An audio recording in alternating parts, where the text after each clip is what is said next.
নমস্কার, দেব স্পোর্টস অফিসিয়ালের মাঠে মাঠে বেলাঘাটের পর্বে সকলকে স্বাগত। আজকে আমরা চলে এসেছি ছাবড়াকোণ আমনাগড়া মাঠে। আজ বাঁকুড়া জেলা পুলিশ এবং আমনাগড়া পুলিশ ফাঁড়ির উদ্যোগে একটি লিজেন্ডারি 40+ ক্রিকেট টুর্নামেন্ট হয়েছে। তো সেই টুর্নামেন্টের পর একটি মেয়েদের খেলা, আমন্ত্রণমূলক মেয়েদের খেলা অনুষ্ঠিত হবে। তো দুটো টিম, রানীবাঁধ রুদ্রা সেবা ফাউন্ডেশন এবং মাগুরা গীতা একাডেমি।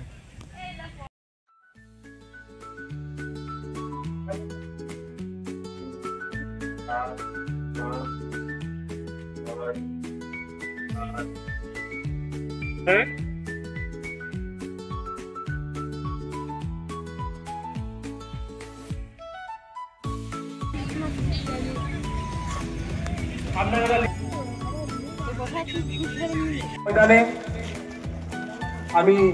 আমি দেখতে পাচ্ছি মঞ্চের বাঁদিকে এবং ডান দিকে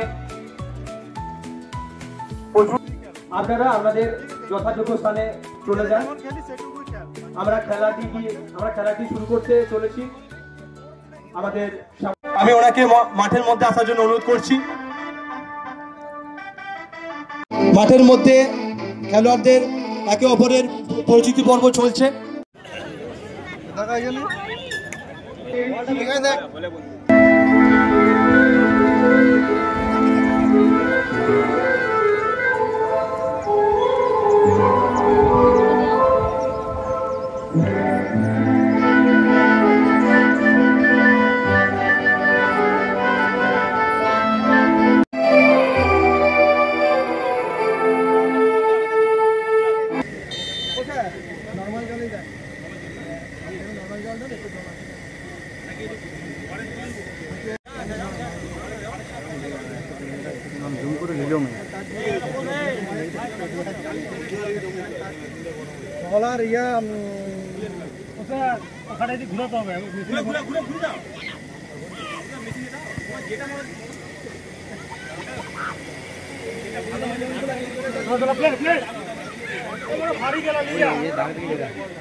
Play on.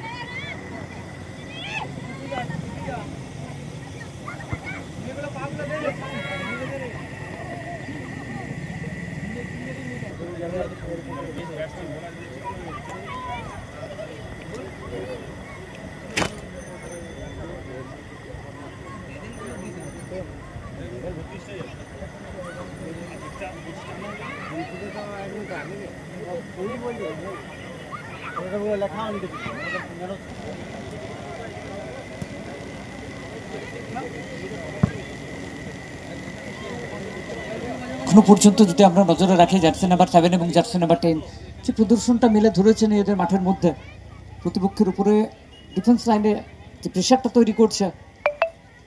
Gita sports academy place leg inject করলো মাঠের মধ্যে। কি গোল পরিশোধের লক্ষ্যে এগিয়ে যাওয়ার ভাবনা নাকি স্ট্র্যাটেজির পরিবর্তন?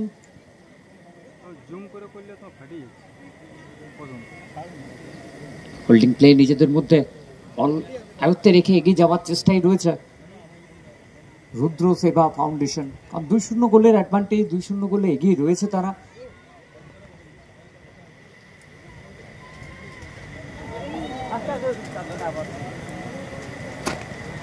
প্রতিপক্ষকে আটকে রাখতে গেলে ফাইন্ডিং ট্যাকল হয়ে গেছিল এখানে।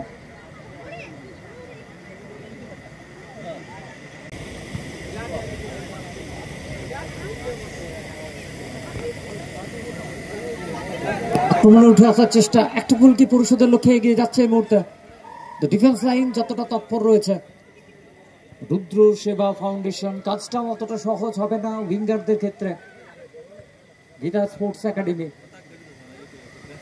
আবার প্রতি আক্রমণ উঠে যাওয়ার চেষ্টা রুদ্র সেবা ফাউন্ডেশন, জার্সি নাম্বার 18 অলদখলের লড়াই সেখান থেকে টান প্রান্ত ধরে আক্রমণের চেষ্টায় jersey number 5 Gita. Defence line যে স্ট্রং রয়েছে রুদ্র সেবা ফাউন্ডেশন, সেটা বারবার প্রমাণ দিয়ে যায় স্লাইডিং ট্যাকেলে এগিয়ে এসে।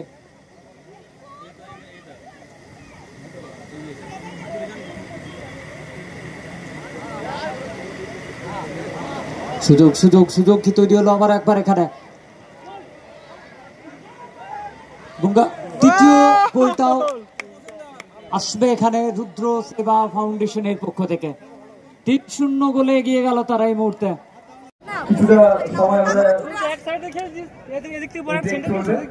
কিন্তু আমরা থেমে থাকবো না। এই ব্রেকের মাঝে আমাদের উদ্দীপনের ছাত্রীদের তরফ থেকে রয়েছে একটি বিশেষ dance form, aerobic dance form, তার যৌথ উপস্থাপনা। অ্যারোবিক ড্যান্স ফর্ম যার মেন্টর রয়েছে আমাদের উদ্দীপন এবং টার্গেট স্পোর্টস একাডেমির। গোল পরিশোধের লক্ষ্যে কিভাবে অ্যাটাকিং থার্ডে লোক বাড়াবে তারা, কিভাবে দ্বিতীয়ার্ধের শুরু গোল পরিশোধের লক্ষ্যের জন্য অ্যাটাকিং থার্ডে লোক বাড়িয়ে কিভাবে আক্রমণে যাবে এখান থেকে গীতা স্পোর্টস একাডেমি।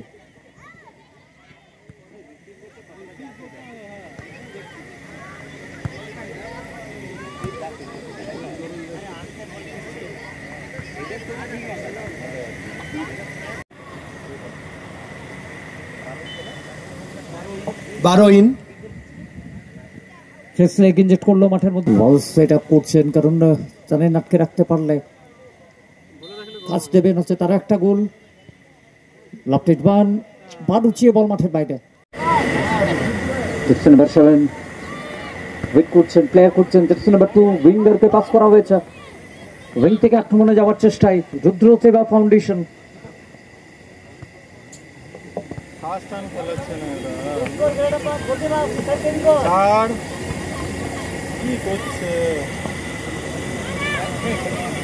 বলটা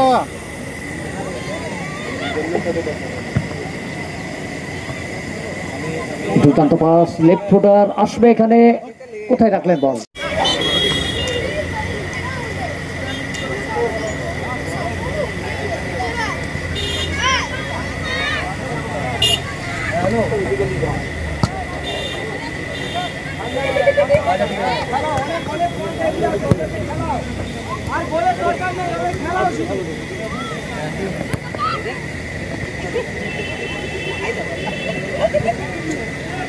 আবার একবার আক্রমণ উঠে গেছে এখানে, সুযোগ তৈরি হচ্ছে জার্সি নাম্বার 11 এবং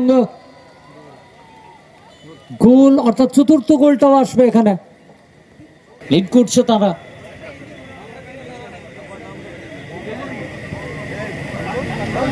নাম্বার 18 তার পায় বল, শট এবং গোল নাম্বার 5। পঞ্চম গোলটাও আসবে এখানে রুদ্র সেবা ফাউন্ডেশনের জন্য। জয়লাভ করলো এই ম্যাচ। একদমই তাই, রুদ্র সেবা ফাউন্ডেশন 5-0 গোলে পরাজিত করলো গীতা স্পোর্টস একাডেমিকে, অর্থাৎ খাদরা হারালো মাগুরাকে। আমাদের যে মহিলা প্রদর্শনী ম্যাচের আয়োজন আমরা করেছিলাম, জোরে একটা হাততালি হয়ে যাক। Man of the match 10 number jersey.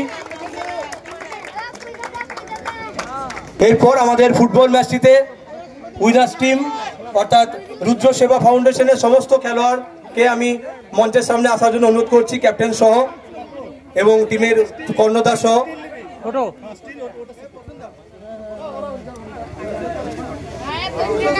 হ্যাঁ, তোমাদের হাতে পুরস্কারটি তুলে দেবেন আমডাঙ্গার প্রধান মাননীয় আসানুর খান মহাশয় সহ আমডাঙ্গার লিজেন্ড 40+ সকল সদস্যরা। ঠিক আছে, থ্যাংক ইউ। ভালো করে তোমার প্র্যাকটিস কোচিং করে যাও।